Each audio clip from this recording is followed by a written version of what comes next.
Hello everybody, welcome to Monday Morning Must Knows. My name is Merlin Rothfeld, and here are several things to pay attention to for the upcoming trading week. Now, I'm going to start things off with the earnings calendar. Last week, all eyes were on, really Tesla and Netflix. Netflix having great earnings and surging, but not able to overcome the power of Tesla's big miss and big sell-off on Thursday and going into Friday, which really pulled things down. Those are the major ones for last week, but we do have quite a few to talk about for the upcoming trading week, so let's start there.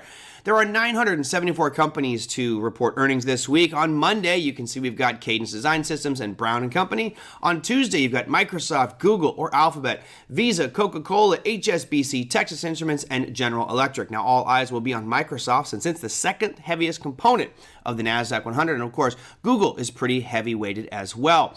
But we're not done. There's still some more, and even a big heavy hitter on Thursday. But well, let's move to Wednesday first. You have Facebook or Meta, Thermo Fisher, IBM, Boeing, and the Chicago Mercantile Exchange. On Thursday, another giant, Amazon, MasterCard, Merck, Shell, Comcast, Intel, and Caterpillar. That makes for the FANG stocks, Microsoft, Google, Meta, and Amazon, all reporting within a 3-day window of time. So a pretty wild week there, especially for you in the tech world and looking at the NASDAQ and NASDAQ futures traders. But we're still not done. You have some energy companies on Friday with ExxonMobil, Chevron, and AbbVie.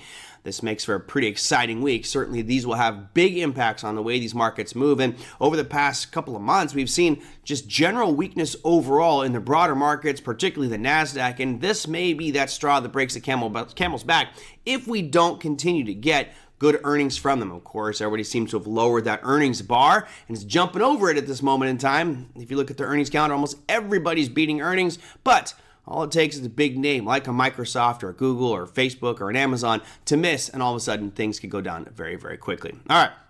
Let's move on to some macroeconomic data, and we do have quite a bit of macroeconomic data to speak of. We're going to start things off with services and manufacturing.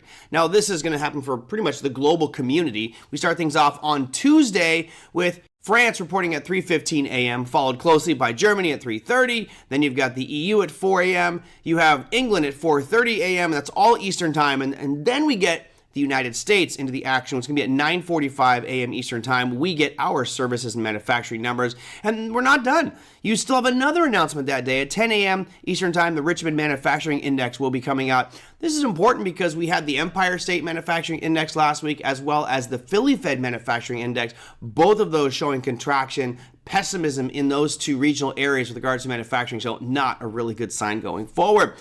All right, let's keep things rolling straight from the economic calendar into something maybe even more impactful. Central banks. We have two major central bank announcements happening this week. First, we start things off with the Bank of Canada. That's Wednesday at 10 a.m. Eastern time. They are expected to stay right where they are at 5%, following the lead of the U.S. markets, most likely. But we have another one happening on Thursday, and that's going to be the European Central Bank, or the ECB. Presently, they are at 4.5%, and odds are they are going to stay right at 4.5%. And again, that's Thursday at 8:15 a.m. Eastern time. Now, for those of you trading anything to do with the Canadian dollar or the euro or stocks from those countries, expect volatility on those days and at those times. Now, there probably won't be that dramatic of a move unless we see some shock to the system. Let's say Canada comes out above or below 5%, or the ECB is above or below 4.5%. Then all of a sudden we could see some big moves. But keep in mind, it's very similar to how the U.S. performs. It's not just the announcement that's significant. It's the press conference after, where they actually field questions from reporters and go live with their commentary, and that could be problematic for those currencies, and we'll have to see how that all pans out. Just know those times and be careful if you are trading those. All right, and the last one, and I'll actually sprinkle on one other. I've got two more things to talk about. I know we're going on and on and on this one. We have the Core PCE Price Index. That's going to happen Friday at 8:30 a.m. Eastern time. Right now, as you can see on the hard red edge, we are at 0.1%, which is a great number. I mean, really fantastic number to have. We'll see if that continues. Expectations right now are we're going to tick slightly higher on that core PCE price index. Now, one other thing for you to pay attention to this week is going to be on Thursday. That's the advanced GDP. Now, of course, GDP represents economic growth in the United States, and the previous number was 2.1%. Not that good.